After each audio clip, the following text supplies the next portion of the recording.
Hey guys, this is Ars from Giants PS3 and this is episode 6 of season 4 of our FIFA 12 Sunderland Manager Mode commentary, and we are now finishing off the month of September. We have 4 matches to play. First off, we have a home match against Swansea, followed by a Carling Cup home match against Manchester City. That'll be a really tough match, and I'm going to be playing a weakened squad for the Carling Cup. Then we have an away match against Everton in the Premier League. That'll be equally as tough.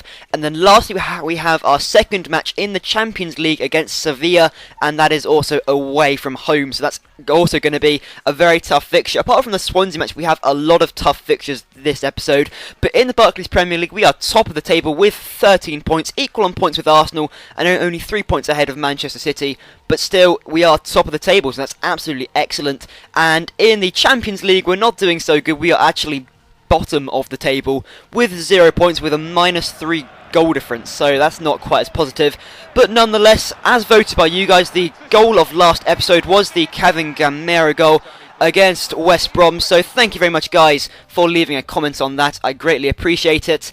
So anyway, on to our first match against Swansea, and I'm playing a pretty strong team, apart from the fact that Kevin Gamero actually has a bit of a problem with stamina. His fitness seems to be relatively low, so instead I'm going to be starting Fernandinho instead of Kevin Gamero, and Shaqiri gets us off to a great start. However, he really should have just sweated that across, or I should have really just sweated that across. Would have been so much easier. And Swansea, look at that right there, from Nathan Dyer. Who would have... What the hell? He just turns my defence inside out and then finishes past Courtois into the bottom corner. And Swansea took a shock lead against that. I did not expect that whatsoever. We had a couple of chances. Sebastian Larson with a long-range shot, never really troubling Michel Vorm though. And I must admit that Michel Vorm is a pretty awesome goalkeeper. A lot of people don't really think, well actually a lot of people think he's a great goalkeeper, but especially in this match it highlights the fact that he is a pretty awesome goalkeeper.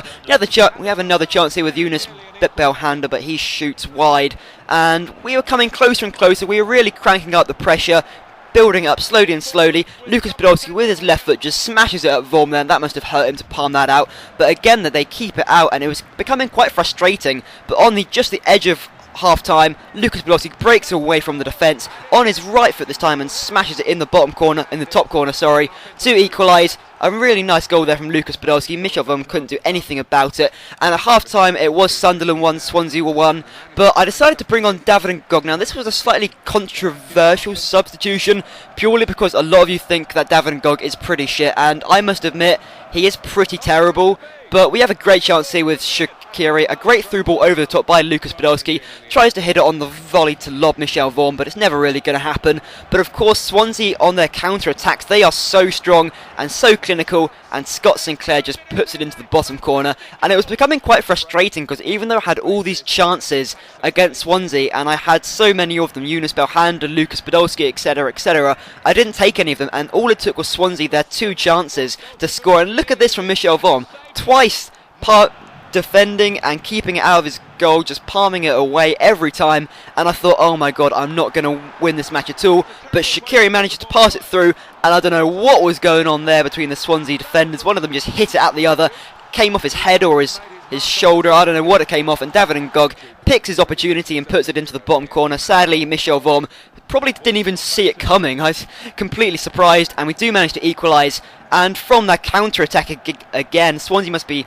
receiving a taster of their own medicine. David Ngog puts it in to put us 3-2 ahead, the comeback of all comebacks for the start of this season. Anyway, not really a great comeback because they were only 2-1 up, but still, David Ngog has really...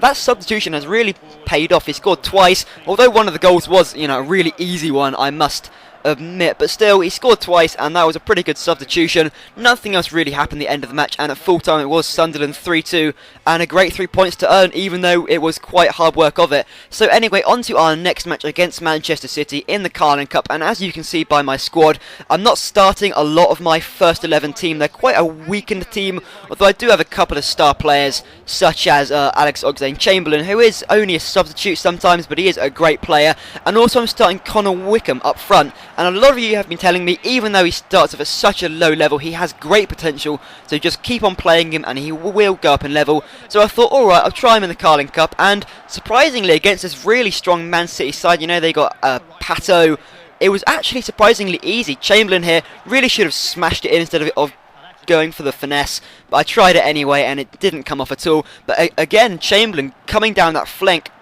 I think Bridge just couldn't handle him at all, and yet again I should have smashed it in instead of going for the finesse. Hit the crossbar that time, so getting closer and closer, so I thought, right then, let's try going down that flank once again, because Bridge hasn't got a clue whatsoever, and this time Chamberlain takes the opportunity, puts us 1-0 ahead in the Carling Cup, and I must admit, Man City just did not start off strongly whatsoever. They had so few chances, but of course, as soon as I say that they do have a chance, Cambias on the edge of the area smashes it, but that's never troubling Courtois whatsoever, and I was so surprised by Man City. They had such a strong team, and yet they weren't even troubling me, weren't even having any shots on target, in fact, and yet again Chamberlain have so much space, so much time, and that was a great pass from Cohen, I think it was, but Chamberlain's just ripping up Bridge on that flank, but Bridge actually does manage to get forward on one opportunity, manages to play it across, but yet again Man City just couldn't create anything at all. But as soon as I say anything like that whatsoever, Edin Dzeko through on goal, Courtois manages to stop him, but also trips up Sebastian Larsson at the same time, and that allows Samir Nasri just to put into an empty net. In fact, I don't think it was Sebastian Larsson, I think it was Nikolai Wilson actually, I do apologise, but I'm never going to go 1-0 down because of a crappy goal from Samir Nasri, and I do not know what the hell happened there. Connor Wickham went to actually cross that was my intention to cross it, in the end actually lobbed Joe Hart, and Nikolai Wilson, what is he doing so far up front, heads it in, and what an unlikely goal from an unlikely player, but that was a great goal it would have been from Connor Wickham had Nikolai Bolton just not snatched it off him. And yet again, Man City try putting up the pressure, they try creating a chance, but from the counter-attack, James McLean and Wickham through on goal and puts it into the bottom corner. Joe Hart can't do anything about it, a little bit of an orgy or something going on there, but Connor Wickham puts us 3-1 ahead, and Man City aren't going to trouble us anymore, and we've already knocked out Man City in the Carling Cup, a really strong team, so I reckon we have a great chance of winning the Carling Cup in successive 3 seasons now, I think. Of course, not with Sunderland, I also won it with Fulham as well, but that's not important. On to our third match against Everton, and this time I am starting a relatively stronger team. However, I do want to be resting a few players for my Champions League match. It's becoming quite hard actually trying to squeeze in Carling Cup. I know I'm going to have FA Cup coming up, I got Premier League, Champions League.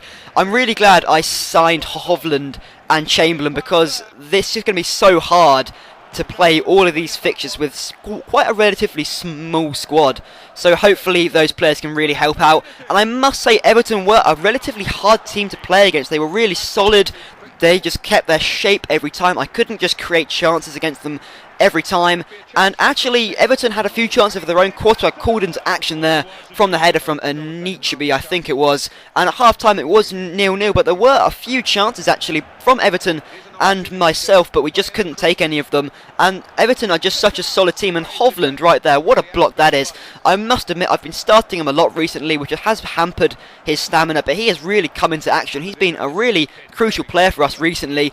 Tim Howard there with a little bit of a mistake, and James Milner tries to capitalise on it, tries to lob him, but just about Howard managed to catch it and stop it from going over him. That would have been a quality goal from James Milner had it gone in. We had a chance there from Fernandinho, but it wasn't never really going to trouble Howard into anything other than just palming it out. But Hovland yet again winning the header and then passes to Shaqiri, and we all know what a great player he is. He hasn't had a lot of the spotlight recently, but he just picks up the ball edge of area and then smashes it into the bottom corner. I decided to make a substitution, bring off Sebastian Larsson for Yunus Belhanda because of stamina issues, etc, etc. But yet again, Hovland just called into action and he puts it out of play and nothing comes off the throw-in. And I must admit, although Ogbonna is like my own Vincent Kompany, he's so epic, Hovland is a brilliant player, but unfortunately Victor Anichebe does manage to equalise. I think it's Victor anyway, or Victor, not actually too sure, but it seems that Anichebe always seems to